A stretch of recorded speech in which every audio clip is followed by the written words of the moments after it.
while since we've been talking to you. We've been doing a few things to the car over the lockdown period, and now we're back to work. Some kind of normality, except for still no motorsport. Something that I wanted to show you guys today. Been fighting with alternator issues for quite a few years now, back and forth. Sometimes we get 3 or 4, maybe 5 rallies out of an alternator, and sometimes we don't get a full rally. And it's caused problems before the lockdown on a couple of rallies where alternators failed, and it spiked ECUs and caused all kinds of problems where it's been overcharging and messing around. So I thought it was time to get to the bottom of this and get it nipped in the bud. As you can see here, an engine bay, the alternator we're using is just basically a standard off-the-shelf alternator. It's not a competition item. The Millington obviously is a harsh environment in there. Gets pretty hot for one thing, and I'm sure there's plenty of vibrations in there. Millington do a flexible stay bar and rubber mounts below to minimize everything. We've tried a couple of different versions, OEM products and aftermarket ones. This is just an ordinary aftermarket, but they just shake themselves to shit, and they're just not the quality we need. Enter the Wasp. We've been doing a bit of research, and these guys seem to know their stuff.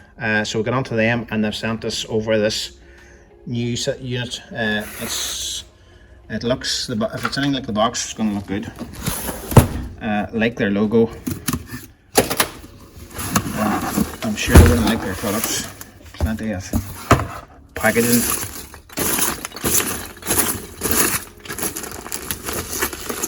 Oh, what we got? I would imagine I'm probably going to have to do a bit of wiring changes to do this, but I've told them what we've been using on here, and they have a good idea bracketry wise what we're going to need. Alright, here we go.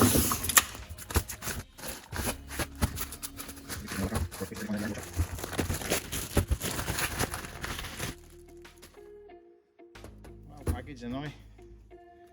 Oh, that does look the business. This billet machined, or whatever you'd call it. So this obviously is not a production OEM revamped. This looks like it's their own manufacture, their own casings. Oh, now I have to say that is impressive looking. That gives you confidence immediately as soon as you see it. So the termination's a bit different. Oh, they've supplied a plug as well. Well, that's good, because the first thing I was thinking is finding a plug for that. So there's a plug, there's a terminal, there's even a heat shrink. Now that's impressive, that's well thought out. So it's a 175 amp left hand mount, I would assume that means, and it's hot off the presses.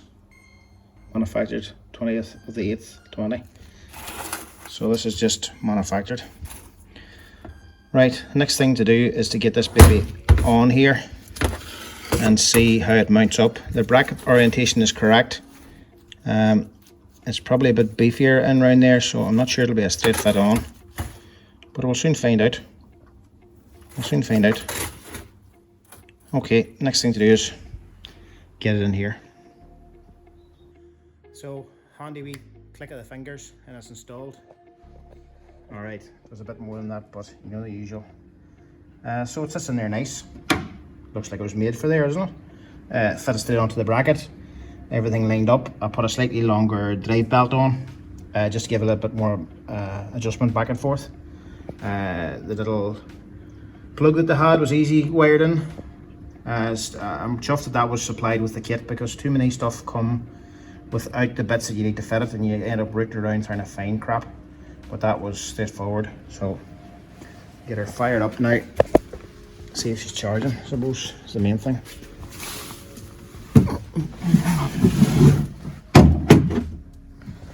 So kill switch on, ignition on, starter.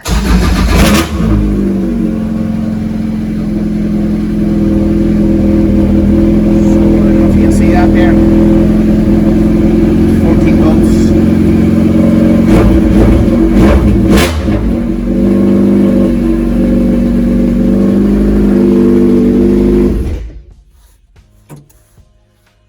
happy with that. That's the result in my book.